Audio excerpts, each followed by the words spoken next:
నేపాల్ మన పొరుగు దేశం. ఇప్పుడు ఇక్కడ రాజకీయాలు చాలా ఇంట్రెస్టింగ్గా మారిపోయాయి. చిన్న దేశం, అందులో మన మిత్ర దేశం, అందుకే మనకు కాస్త స్పెషల్ ఇంట్రెస్ట్ ఉంటుంది. ఎప్పుడైతే నేపాల్ అంతర్గత విషయాల్లో చైనా ఫోకస్ పెరిగిందో అప్పుడే అక్కడ చీమ చిటుక్కుమన్నా మనం మరింత ఫోకస్ చేయాల్సిన పరిస్థితి వచ్చింది. మరి అలాంటి నేపాల్లో ఇప్పుడు ఏకంగా ప్రధానే మారిపోయారు. చైనా తానా అంటే తందానా అనే వ్యక్తి ప్రధాని పీఠంపై కూర్చున్నారు. ఇందుకే నేపాల్ ప్రధాని ఎందుకు మారారు? ఈ మార్పు ఎఫెక్ట్ ఇండియాపై ఎలా ఉండనుంది? పుష్ప కమల్ దహాల్, సింపుల్గా ప్రచండ, నిన్నటి వరకు నేపాల్ ప్రధానమంత్రి. ఇప్పుడు ఆయన తన పదవికి రాజీనామా చేశారు. ఎందుకంటే పార్లమెంట్లో నిర్వహించిన అవిశ్వాస పరీక్షలో ఆయన ఓడిపోయారు. దీంతో ఆయన తన పదవికి రాజీనామా చేశారు. ఇప్పుడు నేపాల్ కొత్త ప్రధానిగా ఖడ్గ ప్రసాద్ శర్మ ఓలీ బాధ్యతలు స్వీకరిస్తున్నారు. ప్రచండ రాజీనామా చేయడంతో పెద్దగా ప్రాబ్లం ఏం లేకపోయినా కేపీ శర్మ ఓలీ ప్రధానిగా బాధ్యతలు చేపట్టడమే కాస్త కంగారుగా ఉంది ఇండియాకు. ఎందుకంటే ఓలీ పక్కా చైనా అనుకూలవాది కాబట్టి. ఒకసారి నేపాల్ పార్లమెంట్లో ఏం జరిగిందో క్లారిటీగా తెలుసుకుందాం. నేపాల్ పార్లమెంట్లో 275 సీట్లు ఉన్నాయి. ప్రభుత్వాన్ని ఏర్పాటు చేయాలంటే 138 సీట్లు ఉండాలి. కానీ ఏ పార్టీకి కూడా పూర్తి మెజారిటీ సీట్లు రాలేదు. ప్రచండకు చెందిన కమ్యూనిస్ట్ పార్టీ ఆఫ్ నేపాల్కు కేవలం 32 సీట్లు మాత్రమే వచ్చాయి.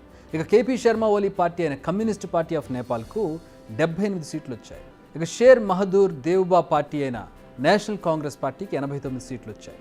2022 నవంబర్లో జరిగిన ఎలక్షన్స్లో ప్రచండ పార్టీ, నేపాలీ కాంగ్రెస్ కలిసి పోటీ చేశారు. ఈ ఎలక్షన్లో నేపాలీ కాంగ్రెస్కి 89 సీట్లు రావడంతో దేవ్బా ప్రైమ్ మినిస్టర్ అవుతారని ఆయన ఎక్స్పెక్ట్ చేశారు. బట్ ప్రచండ కేపీ శర్మ ఓలీతో కలిసి ప్రభుత్వాన్ని ఏర్పాటు చేశారు.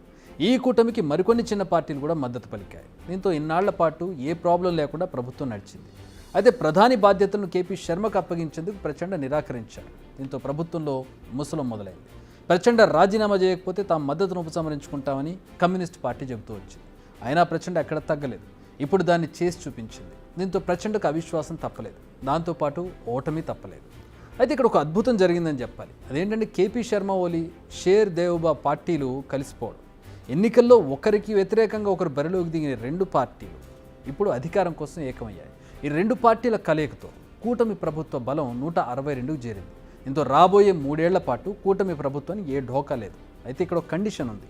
మొదటి ఏడాదిన్నర కేపీ శర్మ ఓలీ ప్రధానిగా ఉంటారు. ఆ తర్వాత దేవ్బా ప్రధానిగా కొనసాగుతారు. ఈ ఒప్పందం తర్వాతే ఇరు పార్టీలు కూటమిగా ఏర్పడేందుకు ఒప్పందం కుదిరింది. కొత్త కూటమి ప్రభుత్వానికి ఇతర చిన్న పార్టీలు కూడా మద్దతు తెలిపాయి.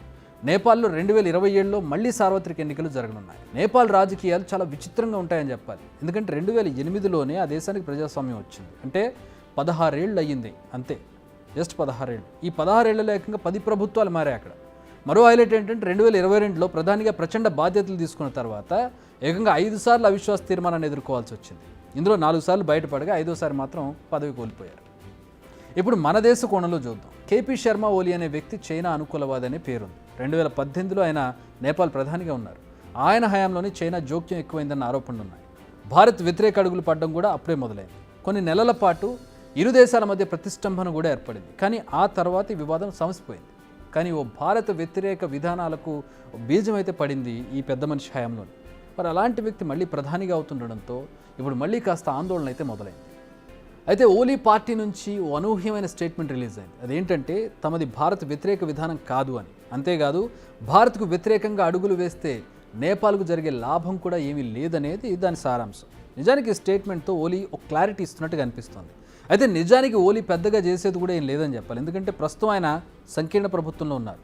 అందుకే ఏకపక్షంగా నిర్ణయాలు తీసుకునే అవకాశం లేదు. అయితే ఒకటి మాత్రం ఇప్పటికీ కూడా డౌటే. అదేంటంటే ఓలీ అయినా ఏడాదిన్నర తర్వాత ప్రధాని పదవికి రాజీనామా చేస్తారా, లేక మరోసారి అవిశ్వాసాన్ని ఎదుర్కొంటారా? ఏమో, అది నేపాల్, ఏమైనా జరగవచ్చు. బిగ్ టీవీ అవుట్లుక్ కథనాలు నచ్చితే వెంటనే బిగ్ టీవీ ఛానల్ ను సబ్స్క్రైబ్ చేయండి.